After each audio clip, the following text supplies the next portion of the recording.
Roxy, you can't date your mentor. Eris is the exact type of chick that will get in a fight and then you end up having to fight for her. And that someone that you have to fight ends up being Orsted 2.0. Thankfully, the reasonable, beautiful elf Sylphie is here. So the era of Rudy and Sylphie is here and we can now move on to the plot.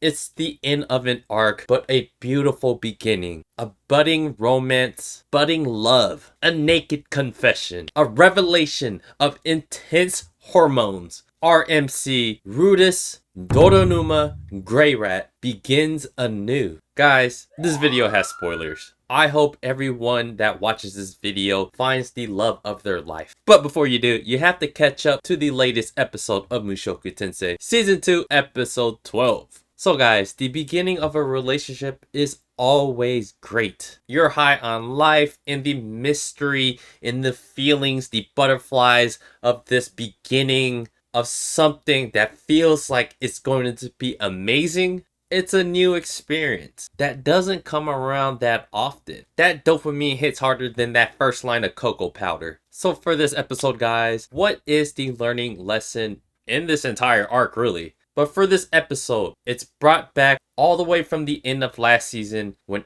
Eris dropped our boy Rudis Grey Rat. How dare she do such a thing and just get up and leave with just leaving a note? You can't even tell him to his face that she doesn't want to be with him anymore. So what does this do to our boy Rudy? This has traumatized him. And this traumatized not Rudy in this world, but this takes him back all the way back to his neat life where he was a complete loser. Not only in reality, but his mental state as a loser for decades. Now he's living that experience once again. But this arc has done something to Rudy to make him realize something. So that learning lesson ends up becoming that ED, that traumatized experience of how that happened to him. It gets cured by actually falling in love with someone else. As cliche as that sounds, love is more than just physical. So it takes another person, not only physically, but mentally that you could connect with to cure your ED.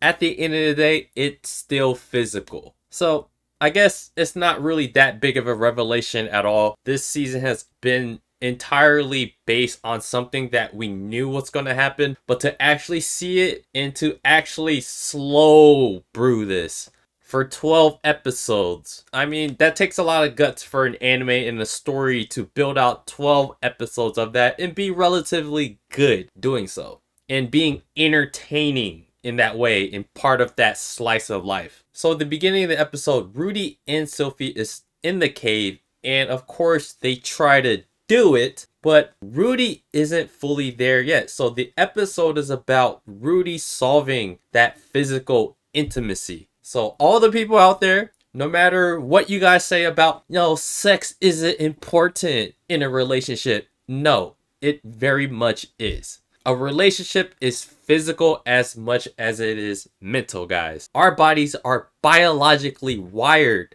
to want to reproduce. It's how we continue living on. So this makes the entire arc with a bow wrapped around it that Rudy's final step in solving his ED is to finally do the physical part. So at the end of the day, the physical intimacy is just as important as being in that same mental wavelength with your partner. So once they get out of the cave after not doing it, Sylphie dresses up back as Fitz and then she goes back to Luke and Princess Ariel to report what happened. And then they find out that, Rudy can't get it up. He got this ED problem. And of course, like any girl would, Princess Ariel takes light of Rudy's situation of not being able to get up. But Luke, just momentarily dropping that douchebag Grey Rat nickname. What does he do? He backs up Rudy and he completely understands where he is as a man. How hard it is for Rudy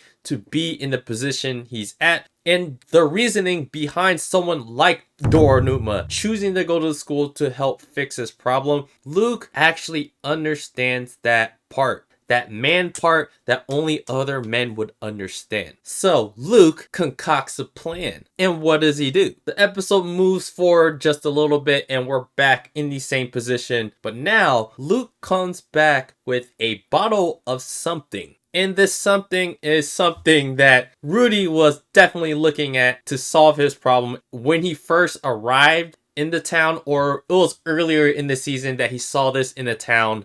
So once Luke goes into the office, we get over here Princess Ariel telling Sylphie, just a little bit of ho-ish things. You can't go full ho, Sylphie, but you could go half ho, and that's just being seductive. So Luke comes in and he tells Sylphie straight up how it is. You are a girl stuck in a little boy's body, but now you are going to become a woman. You need some of that Epsilon skis. So if you guys haven't watched The Imminence of Shadow, we all know about Epsilon. So Luke goes out and he gets a little bit of this bottle of this booty juice. This is supposed to be that aphrodisiac that gets everyone hyped. It totally gets the blood flowing. This is the bottle of that jackrabbit baby maker. So those three come up with another plan, and all of a sudden the episode skips to Sylphie dressed up as Fitz going straight to Rudy's room, and she knocks on the door and Rudy is like, yo, what's good? I didn't have to ask you to come here, you just came here. But Sylphie is like, I am going to stay. I ain't sleeping in my room. My room is really nice actually, but your room, even though how raggedy it is perfect for what I want to do. So she walks in with that booty juice bottle, some other, nice beverages that may or may not have alcohol in it. And she's ready to make this night about getting some of that Rudy booty. Rudy missed out on that opportunity the first time, but Sylphie is not letting this go.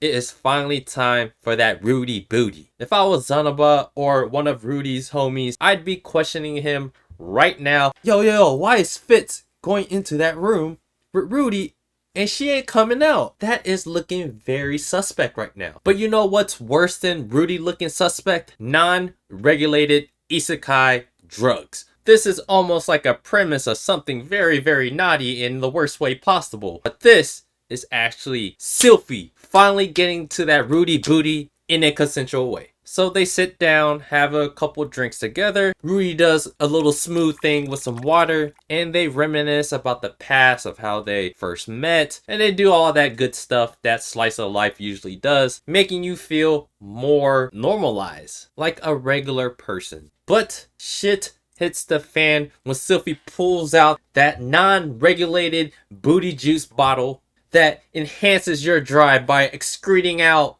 some moisture out of those glands. Mixing alcohol with some unregulated isekai drug some douchebag gray rat gives you can fix your ED. All jokes aside, guys, Rudy has finally taken that last step in solving his ED. So it was each episode throughout the entire arc, one step at a time. It really took that last little bump to get Rudy over the hump. So he had to start falling in love with this other person who ends up being a girl that ends up being a childhood friend that he actually finds attraction to, not only as a person, but physically. And it just took some booty juice to get both of them ready for that moment. Once again, Rudy Doronuma Grey Rat has risen to the occasion, and he has finally gotten over that abandonment from that soulless redheaded bitch Eris inflicted onto Rudy, who just gets up and leave. Only soulless redheads will do that to you, boys. But no, not this elf, not Sylphie. When Rudy feels that sense of abandonment, Sylphie comes back. Slow clap with me, boys and gals. Slow clap with me. After fixing his rising to the occasion problems, he meets up with Princess Ariel, douchebag Grey Rat, and Sylphie, and he pulls no punches in saying that he wants to marry Sylphie. Rudy is making the mistake that most dudes make after their first night of having the best booty in their life. They skip everything in the middle and go straight to marriage and go off the highs of their relationship, which is usually at the beginning, and they get married. But to each their own. Not saying that relationships at the beginning don't last forever. It happens. But on average, I'm pretty skeptical, but I cheer for relationships to work, guys. Of course, Princess Ariel can't come away empty-handed in all of this. However, she allows the marriage to take place and allow Rudy to finish his journey in reuniting his family together. In return, she will use the name of Doronuma to find a way to gain political power into gaining the throne of Asura. All in all, this entire first arc of season 2 is about the return of making little Doronuma into big Doronuma once again, and finding that bond and connection that traumatized him enough where he had Edie. Although this is a happy and satisfying start to a relationship and new chapter to Rudy's journey, this relationship will most certainly face hardships because in relationships, it's inevitable, guys. Will Eris come back with some bomb-ass wifey material? Will the power of Roxy's panties make it all the way back into Rudy's FAP rotation? You be the judge. In the end, this season thus far, it's not my kind of genre, but I can definitely appreciate it for what it is. When you're going to get an Edie arc out of a main character, I mean, that's completely hilarious, guys. It's hilarious to explain to people what this anime is about, which makes this anime stand out in a great way. And it's a great little way to market what the show, what makes it interesting, what makes it different, funny, exciting, and great for people that really love slice of life. It seems like people that like Mushoku Tensei really like Mushoku Tensei. So the fan base stands strong with the series. I can't really hate that, especially if the core audience still loves the series. Honestly, I don't feel the urge to read the manga or the light novel, but when it finally gets to very plot heavy parts of the anime, I would definitely feel the urge to do so. But right now, slice of life, building relationships. When we get further on, I will feel more of that urge. But right now, it's chill. It's a chill series. It's not season 1. It won't ever be season 1, which is perfectly fine. Season 1 to me was like a classic. At least it's not Shield Hero season 2. My god, that was garbage. I hope season 3 is good though. But all in all, guys, I do enjoy making episode reviews for this anime. So I'll see you guys once again, likely in April of 2024. Right now, I'm focused on some other anime reviews. But yeah, I enjoyed the season for what it is. And I think it's very important. Anytime you watch something, you try to take in what it is that they're trying to portray, what they're trying to explain to you. Not everything's going to be the same. And I completely understand that. I will always be more plot heavy driven.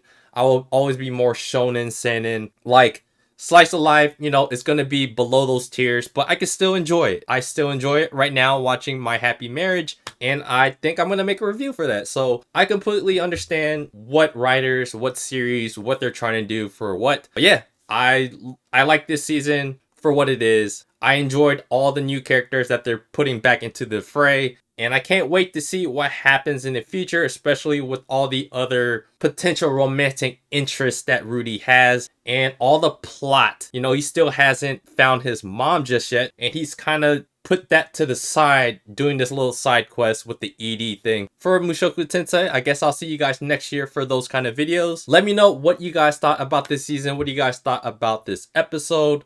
I would love to know. And do me a favor, guys, hit the like button. Subscribe to the channel if you guys haven't already. Check out my blog at otakusin.com, and I appreciate you guys watching, and I'll see you guys on the next video.